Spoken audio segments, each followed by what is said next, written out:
여러분 안녕하세요. 오늘은 궁자에 대해서 하겠습니다. 궁과 권입니다. 활궁자죠. 활의 모습입니다. 여기에 몸이 들어가서 몸을 구부리는 것이고 구멍혈이 들어가서 막다른 궁지에 몰린 것입니다. 이것은 집을 나타내는데 방이 두 개인, 옛날엔 다 단칸방이었죠. 그러니까 큰 집이란 뜻도 되고, 또는 건물과 건물을 연결한 커다란 궁궐을 의미합니다. 이것은 권자인데, 이것은 넓적부리 황새의 모습이고 왼쪽에 나무목이 들어갔습니다. 그러니까 몽둥이, 나무를 휘두르는 권력이죠. 이것은 힘력이 들어갔습니다. 힘을 써서란 뜻입니다. 활궁자인데 이것은 화살에 매는 줄입니다. 그 줄을 뭐라고 하죠? 시위라고 하죠. 시위. 그래서 이것을 활시위입니다. 그렇기 때문에 시위를 떠난 화살이라고 하면 여기를 떠났다는 이야기는 이미 쏘아졌다는 얘기죠. 그러니까 돌이킬 수 없다는 뜻으로 씁니다. 활궁자에 몸신이 들어가면 몸을 구부리는 거죠. 이것은 다시 구멍혈이 들어가서 구멍이 막혀 있는 겁니다. 달궁자입니다. 이것은 활궁인데 이것은 활을 잡은 손입니다. 옛날에는 들짐승이 많았죠. 근데 사람이 죽으면 행복한 일은 안 가도 되지만 어려운 일을 당했을 때는 언제라도 찾아가는 것이 우리의 문화였습니다.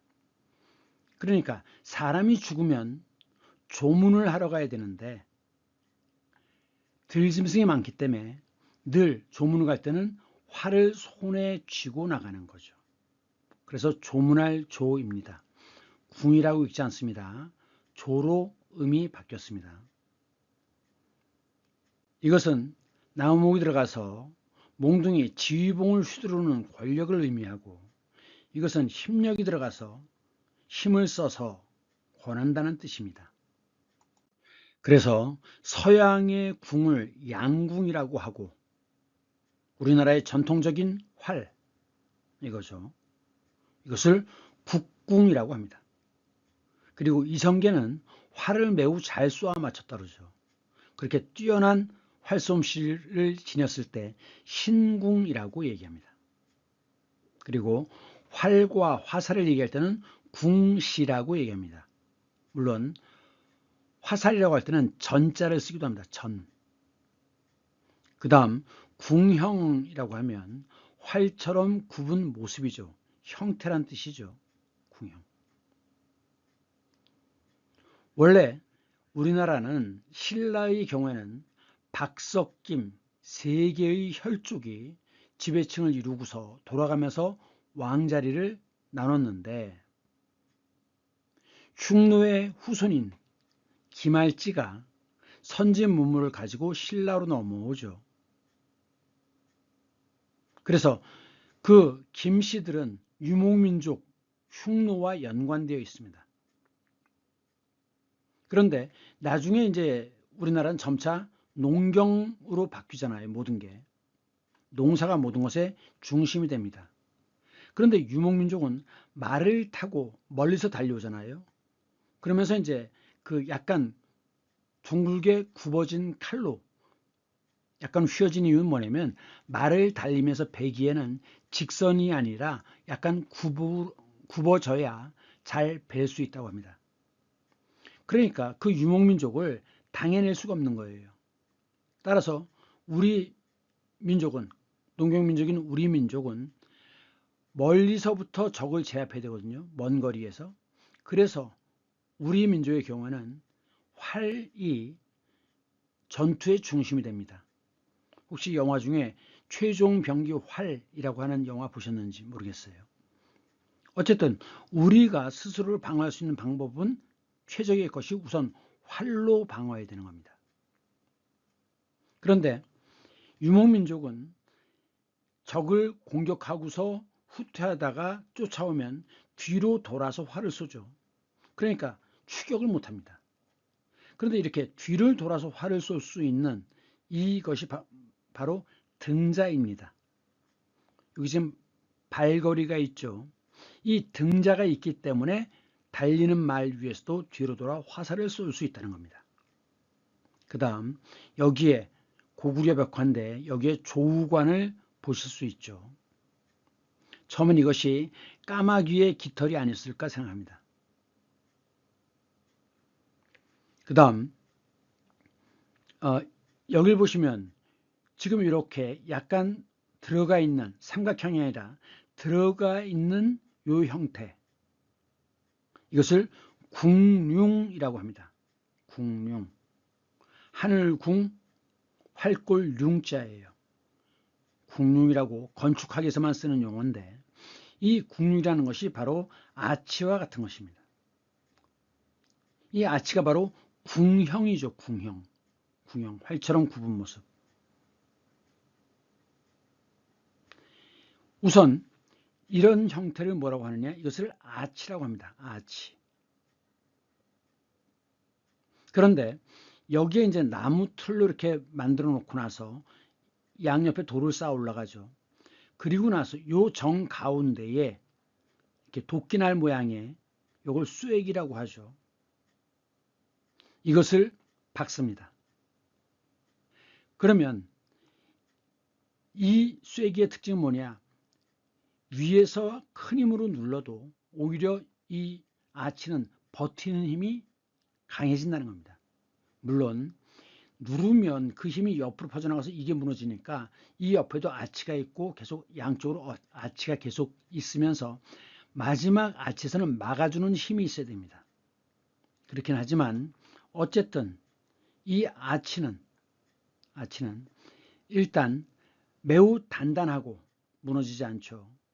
그 다음에 이 빈 공간은 사람이 통행할 수도 있고 그 다음에 건축 자재를 아낄 수 있잖아요. 이 아치라고 하는 기법은 수메르에서부터 넘어온 거라고 하는데 로마에서 이 아치의 기술을 더욱 발전시켰다고 합니다. 그래서 이제 건축이라고 할 때 아치에서부터 온 말이 아키텍처예요. 즉 건축의 가장 기본은 바로 아치의 모양인 거죠. 이것을 홍예라고도 합니다. 홍예는 다 무지개란 뜻이에요. 무지개처럼 이렇게 돼 있죠. 홍예.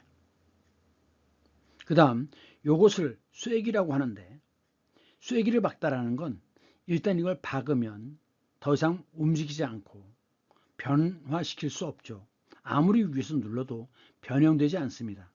그래서 어떤 결정을 했을 때 더 이상 변경할 수 없다고 할 때 쇠기를 박는다라는 표현을 씁니다. 그래서 이것을 쇠기돌이라고 한다라는 거. 근데 이제 유럽에서 르네상스에서는 요 앞에 장식을 해서 사람의 얼굴 또는 신의 얼굴을 여기다 부조로 새기는 경우가 많았습니다. 이렇게 늘어뜨리는 걸 뭐라고 하느냐? 이것을 페넌트라고 합니다. 그런데 이런 삼각기의 모습은 페넌트인데 이렇게 목걸이처럼 이것은 줄로 해서 이 보석을 늘어뜨리죠. 이것은 펜던트라고 합니다. 약간 다르니까 혼동하지 않으시기 바랍니다. 페넌트는 삼각깃발을 이어놓은 것을 페넌트라고 하고 펜던트는 늘어뜨린 장식은 전부 다 펜던트예요. 그러면 다시 궁룡으로 가서 지금 이건 뭐냐? 사각형 위에 원형을 반고 형태를 올리는데 물론 양쪽으로 다 깎아버리죠. 그러면 요 아치와 직사각형이 만나는 요 점 위에다가 돔을 올립니다. 이 돔을 걸리게 만든다 그래서 펜던티브라고 얘기합니다. 펜던티브. 지금 여기서 보시면 이것은 아야소피아 안에서 찍은 사진이에요. 지금 이렇게 직사각형으로 올라가죠. 지금 이게 직사각형인데 한쪽에는 무게를 분산시켜서 아치를, 돔을 4분의 1 구를 여기다 얹은 겁니다. 그리고 다시 이 무게를 줄이기 위해서 밑에 또다시 아치로 연결을 한 거죠. 그런데 이 궁융이라고 하는 게 어디를 얘기하는 거냐? 지금 이 안쪽에서 봐야 됩니다. 안쪽에서 보시면 자, 곡선으로 들어가 있죠? 그리고 여기도 직사각형과 돔이 만나기 때문에 곡선으로 만들어집니다. 이 부분을 궁융이라고 하는 거예요. 그런데 아야소피아 안에는 여기 보면 천사의 그 모습이 그려져 있습니다. 이게 그 날개 8개 달린 천사라고 해요. 근데 이제 천사들은 날개 개수가 많을수록 더 하이 랭킹이다 이렇게 주장하는 것도 있는데 불가리아 쪽을 가보니까 거기서는 전혀 그런 게 아니다. 그냥 종류가 다를 뿐이지 천사의 종류가 다를 뿐이지 계급을 나타내는 건 아니다. 또 그렇게 설명을 받습니다. 그 다음 조문하러 갈 때는 항상 활을 들고 간다 그랬죠. 조문이라는 건 뭐냐? 조문. 사람이 죽었을 때 가서 물어보는 거죠. 사실은 위로하는 겁니다. 그것을 뭐라고 합니까? 문상이라고 하죠. 상이라고 하는 글자는 옷의자에 양쪽에 입구가 들어갔죠. 그러니까 입으로 아이고 아이고 하는 겁니다. 언제? 사람이 죽었을 때. 그래서 초상, 상복 이런 말을 쓰는 거예요. 그럼 문상을 하러 갈 때 원래는 어떻게 했는 거냐? 원래는 옛날에 어떻게 했느냐? 상사 말씀이 웬 말씀이십니까? 상이라고 하는 건 이거죠. 사람이 죽은 거. 사는 일이에요. 아니 돌아가셨더니 이게 무슨 말씀이십니까? 그러면 이제 상주가 뭐라고 답을 해야 되느냐? 그저 만극합니다. 이렇게 답을 했어요. 만극하다는 건 끝이 없다는 뜻이죠. 그럼 뭐가 끝이 없습니까? 자식으로서 나의 불효가 끝이 없습니다라는 뜻입니다. 즉 부모님이 돌아가신 건 자신이 제대로 모시지 못했기 때문에 나의 불효가 만극하다는 뜻입니다. 이게 원래 전통적인 문상법이었어요. 그 다음 자 여기 보시면 요즘은 다 병원 장례식장에서 장례를 치르지만 옛날엔 집에서 치렀죠. 그럼 집 앞에 이렇게 밤에도 사람이 찾아올 수 있게 등을 달아뒀습니다. 뭐라고 썼어요? 등에 근조라고 썼습니다. 근조. 요 글자의 변형이 요겁니다. 근이라고 하는 건 왼쪽에 말씀원이 들어갔죠? 그래서 말을 삼간다는 뜻이에요. 그러니까 삼가다. 삼가 조의를 표시합니다. 그래서 근조라고 얘기하는 겁니다. 학교에서 사고 쳤어요? 학교 등교정지가 되죠? 그걸 뭐라고 합니까? 근신이라고 하죠. 그리고 새해에 그 카드를 보내죠. 뭐라고 써 있어요? 근하신년. 삼가, 즉 아랫사람이 윗사람에게 말하기가 조심스럽다는 뜻입니다. 삼가, 하, 축하드립니다. 무엇을? 신년을. 그것이 근하신년입니다. 그럼 이제 문상을 갈 때 부조를 해야 되죠. 그래서 재물, 돈, 이런 아니면 물건을 갖고 갑니다. 이것을 조위금이라고 하죠. 조를 당했을 때 위로한다는 뜻입니다. 위로한다는 뜻이에요. 그 다음 국가적인 인물이 죽으면 조기를 달죠. 자, 조기를 어떻게 달죠? 이 깃발의 세로 길이만큼 하나 더 아래로 내려 달아야 됩니다. 이것이 조기입니다. 그러면 이제 그 유럽에서는 교회에서 종을 치잖아요. 그것이 조종이죠. 어네스트 헤밍웨이가 누구를 위하여 조종을 울리나라는 소설을 썼죠. 스페인 내전 때 독재자 프랑코 총통이 독재를 하는데 그거에 대해서 공화파들이 그 독재에 저항합니다. 그것을 다룬 소설이 누구를 위하여 조종을 울리나 라는 소설입니다. 결국은 이제 조종을 울린다라고 하면 어떤 한 시대가 끝났을 때 조종을 울린다라는 표현도 씁니다. 이 당시에는 그 스페인 공화국을 지키기 위해서, 우리는 민주공화국이죠. 스페인 공화국을 지키기 위해서 유럽의 지식인들이, 양심 있는 지식인들이 그 공화 군대에 참전을 했습니다. 그래서 이 소설에서도 미국 기자가 넘어와서 나중에는 이 전쟁을 취재하면서 참전하게 되는 거죠. 이렇게 몸을 구부려서 예를 표현하는 것이 궁입니다. 구부릴 궁. 그래서 역사 드라마 같은 데 보면 국궁 또는 종묘 제례 때 보면 국궁 이런 명령을 합니다. 이거죠. 그래서 절을 하는 것을 국궁배례라고 하고, 종묘는 죽은 왕과 왕비잖아요. 그래서 위패에 대해서 국궁을 하는 겁니다. 그러면 죽은 것은 음이니까 몇 번 절을 해야 됩니까? 짝수가 음이죠. 그래서 큰 절을 2번 해야 되는 겁니다. 그래서 국궁 제배 이렇게 얘기하는 거죠. 그 다음 이 궁자인데 요거는 이 궁자와 관련된 이야기입니다. 우선 이 궁자는 구멍혈이 들어가서 다할 궁자예요.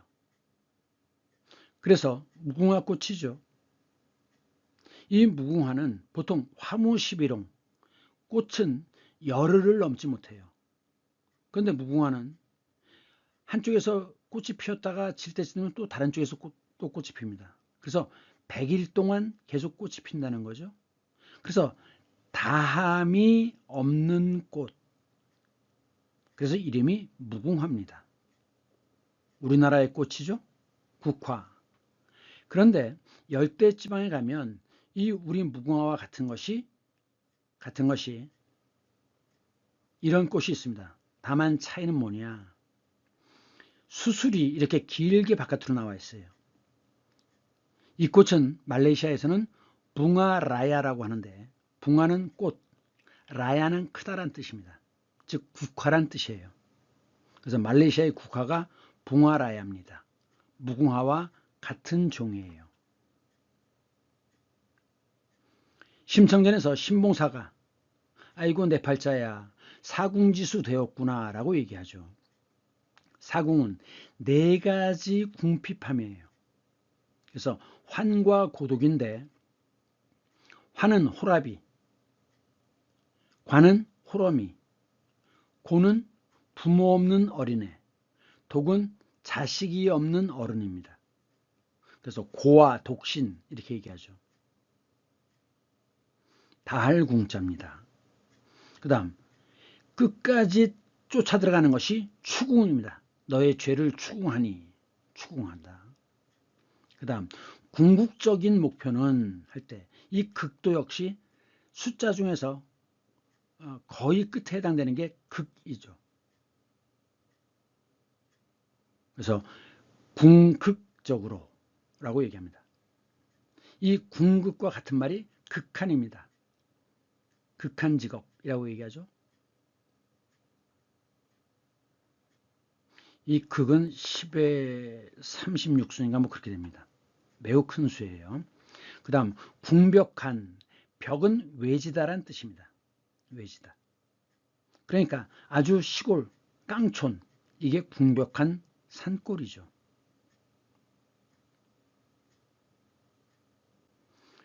그래서 이런 오지 마을을 옛날에 뭐라고 그랬느냐, 궁촌이라고 했습니다.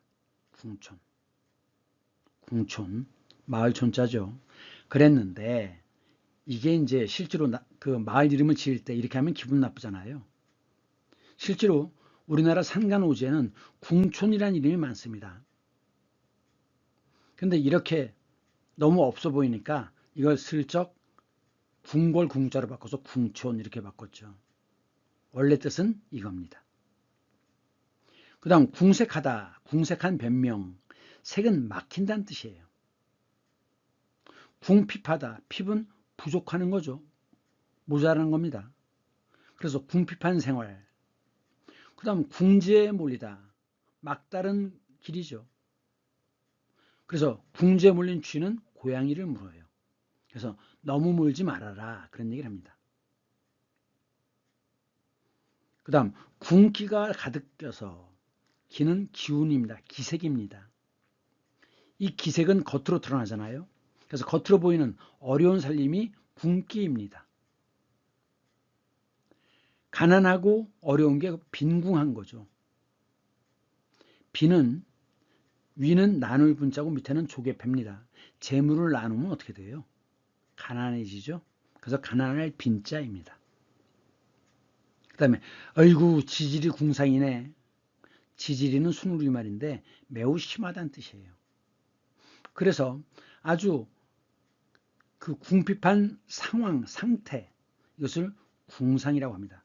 그래서 궁상 떨지 말아라 이런 얘기합니다. 너무 없는 척하면 궁상을 떤다라고 얘기하죠. 그 다음 곤궁하다. 곤은 나무가 사방에 막혀 있는 거예요. 그래서 움츠고 뛸 방법이 없을 때 곤궁하다라고 얘기합니다. 그러면 이제 그 궁리하다, 연구하다, 궁리하다, 방법을 궁리하다라고 하는데 무슨 방법이 없나 이치를 끝까지 따져보는 것입니다. 그래서 이 궁리 저 궁리 다 해보지만 방법이 안 보여요. 하지만 궁즉통이라고, 궁하면 즉 통한다. 이건 뭐냐, 하늘이 무너져도 솟아날 구멍이 있다, 뭐 이런 얘기를 하는 겁니다. 그랬을 때 아무리 어려워도 실망하지 말아라 할 때 궁죽통이라 하거늘 이런 표현을 써요. 그 다음 궁여지책은, 여는 남을 여자입니다.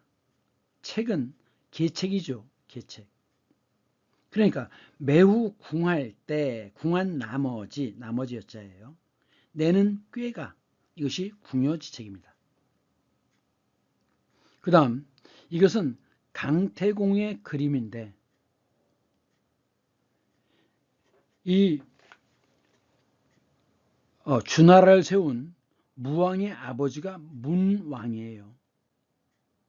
어느 날 위수를 거닐다가 이 강태공을 만난다는 겁니다. 그래서 잠시 얘기를 나눠보니까 매우 해박하고 보통 사람이 아니에요. 그래서 이 문왕은 사실은 왕이 아니죠.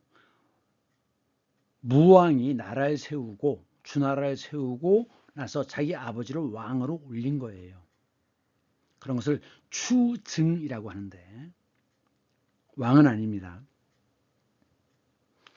그래갖고 이제 자기 비범함을 알게 되니까 이 강태공을 자기 그 집으로 모셔가서 자기 아들, 이 사람이 나중에 무왕이 되는 겁니다. 무왕을 가르치도록 했다는 거예요.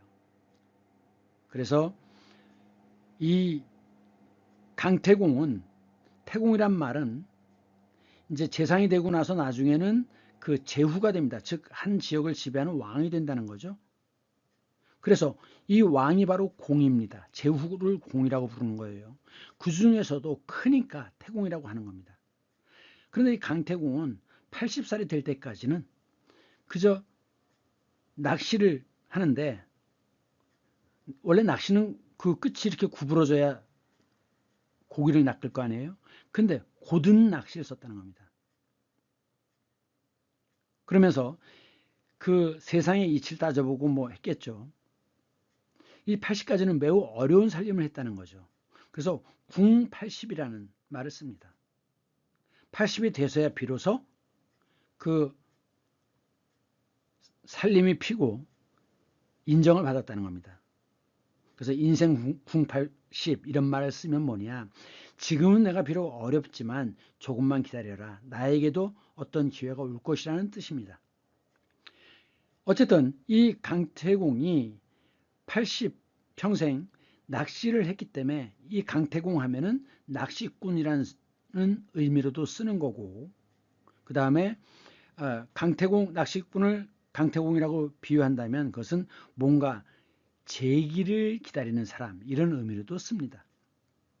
그 다음에 이 달궁자에서 춘궁기라고 하는데, 이 춘궁기는 아직 보리는 아직 자라지 않았고 지난해 거둔 곡식은 다 먹어서 더 이상 먹을 게 없는 이 시절이 바로 봄의 어려운 시기다. 그래서 춘궁기라고 얘기합니다. 그래서 아직 보리가 나오려면, 보리가 익어서 곡식으로 삼으려면 아직도 멀리 남았어요. 그래서 보리가 날 때를 기다리는 아주 힘든 그 시기를 보릿고개라고 얘기하는 겁니다. 건물들이 연결되어 있는 것이 궁이라고 했죠. 그런데 궁궐이라고 합니다. 우선 궐이 뭔지를 좀 봐야 됩니다. 여기는 경복궁입니다. 이 앞에 문이 광화문이죠. 제후의 궁은, 왕의 궁은 문이 3개입니다. 그런데 이 바깥쪽에, 외곽에 경복궁이 있고 이 바깥쪽에 이 궁을 지키는 곳, 이곳입니다. 이것이 궐입니다. 탄핵 집회를 할 때 주로 모이는 곳이 동십자각이라고 하는데, 왜 동십자각이란 말을 쓰냐면 이게 지금 십자로잖아요. 그런데 궐이 여기도 있었죠. 지금은 없지만. 그래서 동쪽 십자가 길에 있는 각이다. 큰 집 각자입니다. 이것을 궐이라고 합니다. 궐. 이쪽이 안국동 방향이에요. 그래서 궁궐이라고 할 때 궐은 문 양옆에서 궁을 지키는 높은 대, 높고 평평한 대, 이것을 궐이라고 합니다. 그러니까 우리가 궁전이라고 얘기할 때는 궁은 정무를 보는 곳이고 전은 그 가족이 거처하는 곳입니다. 그래서 이 안뜰 정자를 써서 궁정이라고도 하고, 그래서 왕과 왕비 등의 그림을 그려주고 이런 사람들을 유럽에서는 궁정화가라고 얘기합니다. 그리고 아침에 조회를 하죠. 그것을 조정이라고 합니다. 거기에 높은 벼슬아치들을 조정대신이라고 그래요. 큰 신하라는 얘기는 높은 벼슬이라는 뜻이죠. 그 다음에 요즘 재판할 때 법정에서 봅시다. 정이죠. 내정이라고도 하는데 그 법정에서 나가는 것이 퇴정입니다. 물러날 퇴자죠. 그 다음 요 정자와 요 정자는 같이 정이라고 있지만 요것은 안뜰이고 이것은 마당입니다. 그래서 테니스 마당에서 치는 경기이기 때문에 정구라고 얘기를 하죠. 그래서 이 어모민변에 들어가 있느냐 아니냐를 두 개를 구분해야 됩니다. 그러면 궁 안을 뭐라고 하느냐, 궐내라고도 하는데 이 궐의 안쪽이라는 것이죠. 궐내. 그리고 궁내부라고 하는 것은 그 안의 살림을 담당하는 곳이에요. 즉 왕실의 살림을 담당하는 곳이 궁내부입니다. 거기서 있는 여자가, 일하는 여자들이 궁녀죠. 이 궁녀를 안에 있는 사람이라 해서 내인이라고도 하는데 음이 바뀝니다. 나인으로. 그래서 상궁이 있고 그 지휘자, 요즘으로 말하면 팀장, 이들이 상궁이고, 그리고 궁녀를 나인이라고 얘기하죠. 그 다음에 궁성이란 말도 있습니다. 궁과 성인데 이 우리나라는 평지성이 있고 전란이 일어나면 그 군사와 백성들이 산성으로 다 들어갑니다. 그래서 수비를 하는 거죠. 버티는 겁니다. 그래서 남한산성, 산성이 반드시 있습니다. 그래서 우리나라는 평지성과 산성이 있는데 결국 평지성이라고 하는 것은 일상적인 행정을 할 때는 그렇지만 전시에는 산성으로 가는 거 아니에요? 그런데 이게 나뉘어져 있지 않은 지방 같은 경우 그 두 개의 기능이 합쳐져 있습니다. 그런 것을 읍성이라고 얘기합니다. 그래서 해미읍성, 나간읍성이죠. 이 공통점이 뭡니까? 왜구들의 침입이 잦은 바닷가예요. 그렇기 때문에 이런 곳에서는 바로 고을사또가 행정과 군사 지도를 같이 경험합니다. 이런 곳이 읍성이에요. 그 다음 궁합이 맞는다 는 말을 쓰죠. 사주를 보고서 궁합을 따지는 겁니다. 그래서 연이 어떻고 무슨 띠냐, 월이 무슨 띠냐를 따져가지고 그 짐승들의 특성을 이용해서 두 개를 비교하는 것이 궁합을 보는 겁니다. 그 다음 아기가 태어나기 전에 그 아기가 있는 궁전이다 그래서 자궁이라는 말을 쓰죠. 그런데 궁형이란 말도 있습니다. 사기를 쓰는 사마천한 사람은 비위를 거슬려 따라갖고 궁형을 당하죠. 고환까지 불알까지 다 드러내는 것이 거세하는 것이 이것이 궁형입니다. 그러니까 불알까지 거세해서 남자로서의 그 수치심을 남자로 인정하지 않는다 이런 뜻인 거죠. 그런데 유패란 말도 있습니다. 이 남자가 궁형이라면 여자는 유패라는 말을 쓰는데 여자의 자궁을 드러내는 경우죠. 그런데 또 하나의 뜻이 뭐냐, 유가 이게 깊숙하다는 뜻이거든요. 그래서 깊숙이 가두는 것을 유패라고도 하는데 세계사 시간에 바빌론의 유수라는 걸 배울 겁니다. 바빌론의 유수. 이 유대인들이 바빌론의 포로로 끌려가서 즉 자기들 가나안 땅에서 멀리 떨어진 그래서 그윽할 유자, 깊을 유자를 쓰는 겁니다. 끌려간 죄수다. 노예 생활을 하잖아요. 그래서 유수라는 말을 쓰는 겁니다.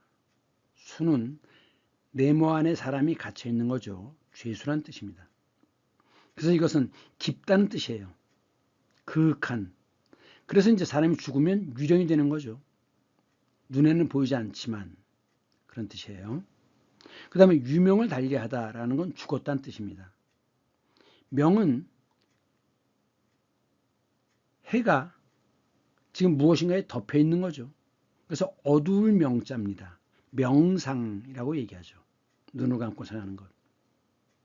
그래서 이 명부라고 하면 저승세계를 얘기하는 거예요. 명부. 명부에 저승사자가 있죠. 데리러 오는 사람. 데리러 오는 자. 그래서 유명을 달리하다. 인간은 밝은 곳에 사는데 이 죽으면 어두운 세계로 가는 거죠. 그래서 죽었다는 뜻으로 씁니다. 그 다음에 깊은 산속을 심산유곡이라고 합니다. 역사에서는 궁장이란 말이 나옵니다. 이것은 궁궐에 딸린 궁궐 왕족에게 주는 땅, 장원이에요. 장원. 땅. 이것이 궁장입니다. 그 다음 음악에는 서양 음악은 7음계이지만 우리는 5음계죠. 궁상각치유. 그래서 궁, 상, 각, 치, 우 이렇게 됐는데 이것이 오행으로 목, 토, 화, 금, 수입니다. 이것은 각각의 색깔을 나타내는 겁니다. 이것이 훈민정음에서는 아, 설, 순, 치, 후가 됩니다. 이 부분은 한국문화 오행에서 자세히 하겠습니다. 이 글자는 관인데 넓적부리 황새, 공룡의 후손이라고 하죠. 슈빌이라고 하는 것. 이 두 눈입니다. 부리부리하죠. 그래서 지휘봉을 들고 그래서 권세권자입니다. 약자로는 이렇게 쓰죠. 그래서 권력, 그 욕심을 권력욕, 시민의 권리, 공화국에서는 당연히 시민의 권리를 갖고 있죠. 그 다음에 장사하던 사람들은 그 이전에 손님들이라든가 이런 네트워크를 갖고 있기 때문에 그에 대한 그 해당되는 뭐라고 할까요? 보상을 요구하죠. 그것을 권리금이라고 합니다. 그 다음에 권익을 보호해야죠. 권리와 이익입니다. 권력 구조. 권력 구조가 어떻게 되느냐? 민주주의는 3권으로 나눠져 있죠. 3권 분립. 그래서 행정, 입법, 사법이 서로 견제해야 되는데 우리나라는 대통령이 모든 걸 다 결정했잖아요. 그래서 우리나라는 박정희 때는 국정원이 비밀리에 정보를 수집하고 내사를 하고 이 사람들이 말하자면 완장질을 했던 겁니다. 그래서 그 당시에는 국정원 직원이라고 하면 나는 새도 떨어뜨렸다는 거죠. 이것이 전두환 때는 보안사로 바뀝니다. 그러면서 그 노태우 말기에 박철원이라고 검사 출신 노태우의 사위였던가요? 이들이 이제 그 득세를 하기 시작하면서 김영삼 때 검찰을 정권 보유의 도구로 사용하면서 지금까지 검찰이 그렇게 힘이 세지면서 결국 검사 출신의 대통령까지 만들었던 거죠. 그래서 이 대통령 중심 국가에서의 문제는 3권 분립이 안 된다는 겁니다. 국회의원도 사법부도 대통령의 정권의 눈치를 보게 되는 거죠. 이것이 무너지면 3권 분립이 안 되면 민주주의는 약화되고 심지어 망하는 겁니다. 그 다음에 갑질도 권력이다 이런 말을 쓰는 겁니다. 갑질이라고 할 때 10간 중에 제일 첫째가 뭐예요? 갑을병정 무기경신 임계 제일 앞에 있는 거죠. 그래서 제일 첫째가 되는 이란 뜻이에요. 그래서 이제 어떤 그 손님들이 있냐면 백화점 같은 경우에 지 마음에 안 든다고 그 직원을 무릎을 꿇고 사과하게 만드는 이렇게 백화점 직원은 노동력을 파는 것이지 임금을 파는 게 아니거든요. 그러니까 이런 것이 너무 흔하다 보니까 그 돈 좀 있는 인간들 중에 이렇게 갑질하는 인간들이 많아요. 그럼 자기가 권력이라고 생각하는 거죠. 민주주의가 빨리 회복되어야 합니다. 그 다음 권력을 갖고 있는 정치 할 때 정권이라고 얘기하죠. 그래서 노태우 정권 뭐 이렇게 얘기를 하는 거예요. 원래는 정부라고 불러야 되는데 이것이 정치적인 이해관계로 움직일 때는 정권이라고 얘기하는 겁니다. 그래서 원래는 정부여야지 정권이 되면 안 되는데 그건 뭐 어쩔 수 없는 것 같아요. 다만 우리가 정부라고 할 때는 이 세계를 가리켜서 정권이라고도 얘기하지만 보통 우리가 정권이라고 얘기하면 행정부를 가리키는 경우가 많습니다. 그 다음에 권력을 장악하는 것이 집권이죠. 그래서 그 자리에 올라가는 것이 권자를 누리는 거예요. 그러면서 세력을 뽐내는 거, 세력을 부리는 거, 이것이 권세죠. 그 다음에 자식을 기를 수 있는 권리, 양육권이라고 하고 아버지 쪽을 부권, 어머니 쪽을 모권이라고 얘기하는데 우리나라는 전통적으로 부권제 사회였어요. 자, 이 부권제라는 건 뭐냐? 집안의 모든 결정권을 갖는 사람을 가장이라고 합니다. 가장. 집안 살림에 책임을 지는 제일 우두머리. 근데 그걸 누가 했어요? 아버지들이 했죠. 그래서 가부장제. 이것이 바로 부권제 사회입니다. 그 다음에 권위를 지녀야 된다. 권세와 위는 위력입니다. 위력. 근데 이제 교회 같은 경우는 하나님의 권능으로 이런 표현 많이 쓰죠. 권세와 능력입니다. 힘내기 들어가면 권할 권자죠. 그래서 권고하는 거 이렇게 해라 라고 알리는 것 이것이 권고고 이렇게 하면 뭘 해줄게 라고 꼬일 유자죠. 유괴범, 유혹 꼬시는 겁니다. 그래서 이렇게 해라 하고 꼬시는 것이 권유입니다. 권장은, 장은 장려하는 것입니다. 장학금. 권면, 면은 근면하다는 뜻입니다. 그래서 부지런해야 된다. 이것이 권면이죠. 그런데 이제 강제로 권할 때는 강권을 하는 겁니다. 고대 소설에서는 권선징악이 주제였습니다. 즉 선한 것을 권하고 악한 것을 징벌한다, 벌한다는 뜻이죠. 그래서 고대 소설은 이 착한 일한 사람은 죽어서라도 복을 받는다라고 믿었어요. 이게 고대인들의 세계관이죠. 인생관입니다. 그래서 고대 소설은 다 결말이 어떻게 돼요? 해피엔드입니다. 딱 하나 빼고 모든 고대 소설은 해피엔드입니다. 그러면 현대소설은 어떻게 결말이 되느냐? 현대소설의 결말은 비극적으로 끝나거나 아니면 미해결인 상태로 끝납니다.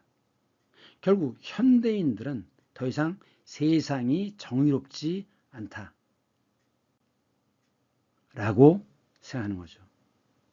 그래서 현대소설은 현대인들의 세계관을 반영한다. 그래서 소설이란 결국 그 시대의 그 세계관을 반영하는 것이다라는 얘기를 하는 겁니다. 자, 퀴즈 과자입니다. 정답은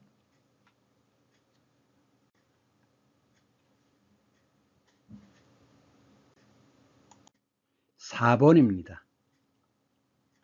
이것은 나무 끝에 달려있는 열매죠. 그래서 이건 과일 과자입니다. 이것은 아들 자자죠. 아들은 머리가 있고 이렇게 쓰는데 다리가 없어요. 즉 아기는 아직 걷지 못하죠. 그래서 두 다리가 아니라 하나로 이렇게 표현된 겁니다. 그래서 아기 자자인데 이게 아들이라는 뜻으로 넘어가는 거죠. 말씀원이 들어가면 이것은 말로 하는 어떤 일정한 업무를 담당하는, 그래서 부장, 과장, 계장 뭐 이런 식으로 될 때, 세무과라고 할 때, 또는 숙제를 내주는 거 과제죠. 오늘은 제1과를 하겠습니다. 과예요. 이것은 오른쪽에 머리가 들어갔습니다. 그래서 머리처럼 둥근 알갱이예요. 그래서 이것은 낫알, 하나하나의 알, 곡식알, 낫알 과자입니다. 영어로는 그래뉼이라고 하죠. 커피 같은 경우에 이렇게 뭉쳐져 있는 것들 있지 않습니까? 과립 커피. 이것은 집입니다. 그러니까 아이들이 집에 가서, 즉 서당이죠. 서당에 가서 배우는 것이 뭡니까? 글자죠. 그래서 이건 글자 자자입니다. 이것은 위에 풀초가 들어갔어요. 일본 과자를 보면 아시겠지만 그 밀가루에다가 이런 것을 섞어서 굽습니다. 그래서 과자라고 할 땐 이 한자를 써야 됩니다. 자, 목곽부는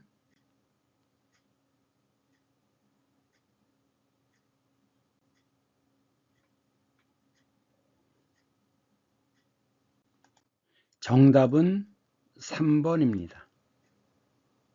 우선 적석을 보면 왼쪽에 벼화가 들어갔죠. 그래서 이것은 벼를 쌓는 것입니다. 쌓을 적자예요. 그래서 돌을 쌓았기 때문에, 자, 돌무지죠? 돌을 이렇게 쌓았어요. 그래서 적석이라고 얘기합니다. 그래서 저축할 때 적금 쌓는 거죠. 매달 얼마씩 붙는 거잖아요. 그 다음에 옛날에 거지가 뭐라 그랬어요? 적선합시오라고 했습니다. 선함을 쌓으라는 거죠. 자기들한테 돈을 주어서 부처님 앞에 덕을 쌓으라는 겁니다. 적선. 그 다음에 왼쪽에 실사가 들어가면 실자질 적자죠. 즉 실로 옷감을 짜는 겁니다. 그것을 방적기라고 하죠. 그 다음에 왼쪽은 발족이 들어갔습니다. 그래서 걷는 거예요. 발자취 적자입니다. 그렇기 때문에 유적, 흔적, 업적 이런 말을 씁니다. 목곽은 덧널입니다. 나무로 만든 덧널, 곽은 덧널 곽자예요. 부는 무덤이고. 그러니까 목과 부는 어떻게 되는 거냐? 자, 이게 지금 그 시체를 넣은 관이죠. 나무 널이에요. 널이 관입니다. 관. 그리고 여기에 이제 부장품을 여기다 이제 같이 집어넣어요. 그리고 그 바깥을 다시 나무로 덧널을, 자, 널인데 한 번 더 관을 만드는 거죠. 널을. 그래서 이것이 나무로 만든 덧널이기 때문에 목곽이라고 합니다. 그러면 지금 이 나무 덧널이 요 지금 보이는 밑에 있는 요건데, 요 밑에 한쪽에 아주 작은 데에 지금 이 나무 널이 있는 거예요. 그 위를 돌을 쌓죠. 그래서 돌을 쌓았기 때문에 적석입니다. 그리고 이 위에 다시 흙으로 덮어요. 그래서 무덤을 만들죠. 무덤 분자입니다. 이 곽자는 지금 이것은 성이고 요 바깥은 외성이죠. 그리고 이것은 마을입니다. 마을읍. 그리고 이것은 어모민변에 들어가면 이것은 둘레란 뜻입니다. 둘레.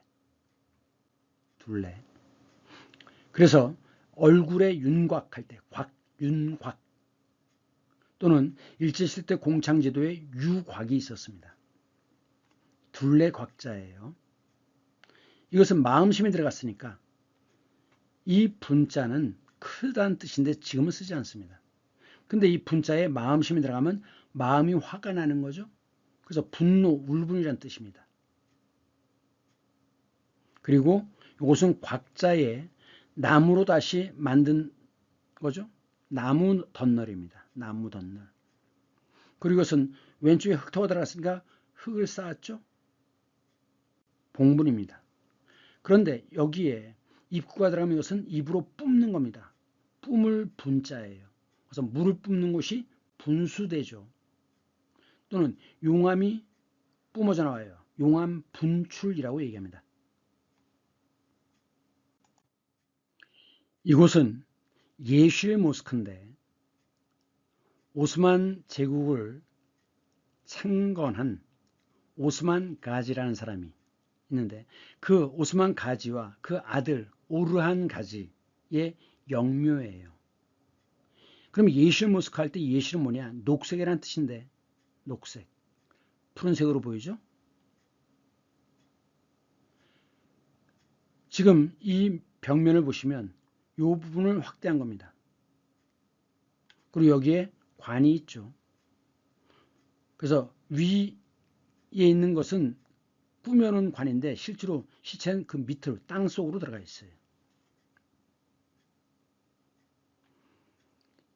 이 푸른색, 녹색이 이게 도자기입니다. 도자기를 붙인 거예요. 타일처럼 붙였죠. 매우 색깔이 아름답습니다. 그래서 이제 예실 모스크라고, 예실은 녹색 이름이 붙여진 건데, 한 가지 더 지금 쌍들리에가 이렇게 내려와 있죠. 그런데 이쪽에 보시면 요걸 확대한 겁니다. 이게 이제 모스크에선 이맘이 요 앞에 서서 예배를 드리는데 이 방향의 정중앙이 메카 방향입니다. 메카. 그리고 이렇게 된 건 뭐냐? 이게 안쪽으로 점점 높아지면서 이 벽면과 일치해요. 이게 그 무슬림들은 이게 천국으로 올라가는 계단을 상징한다. 그렇게 얘기합니다. 그러니까 이 부분이 바로 천국을 의미하는 거예요. 자, 오늘은 여기까지 하겠습니다. 수고 많으셨습니다. 다음 주에 다시 만나요. 안녕.